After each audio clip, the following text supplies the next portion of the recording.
আমি নিজেও বেকার ছিলাম, আবার বেকার হয়ে যাব এই দায়িত্ব শেষ হওয়ার পরে। বেকারত্ব আমাদের একটা অন্যতম বড় চ্যালেঞ্জ। আমি নিজেও বেকার ছিলাম, আবার বেকার হয়ে যাব এই দায়িত্ব শেষ হওয়ার পরে। তো বেকারত্বের চ্যালেঞ্জ মোকাবিলার জন্যই আসলে আমাদের যুব উন্নয়ন অধিদপ্তর কাজ করে থাকে। আমরা ট্রেনিং দিয়ে থাকি এবং আমাদের অনেকগুলো আপকামিং ট্রেনিং প্রোগ্রাম আছে। ফ্রিল্যান্সার ট্রেনিং থেকে শুরু করে আরো ওয়ার্ল্ড ব্যাংকের সহযোগিতায় একটা ট্রেনিং প্রোগ্রাম আছে, যেখানে আমরা নিট যুবদেরকে ট্রেনিং দিব।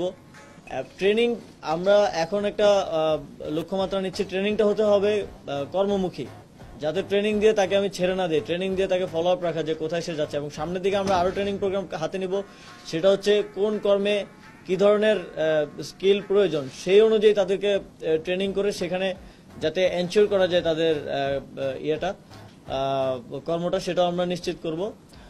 এবং আগামী আমাদের একটা সরকারের একটা লক্ষ্যমাত্রা, আগামী 2 বছরে শুধু সরকারি আপনারা জানেন সরকারি বিভিন্ন দপ্তরে এখনো পোস্ট খালি আছে। এছাড়াও আমরা বিভিন্ন দেশের সাথে যখন আমাদের মাননীয় প্রধান উপদেষ্টা কথা বলেন, আমরা সেখানেও কর্মসংস্থানের জন্য আবেদন করি। আপনারা জানেন যে মালয়েশিয়া এবং ইতালির একটা প্রসেসও আছে, প্রবাসী কল্যাণ মন্ত্রণালয় এটা দেখে থাকে।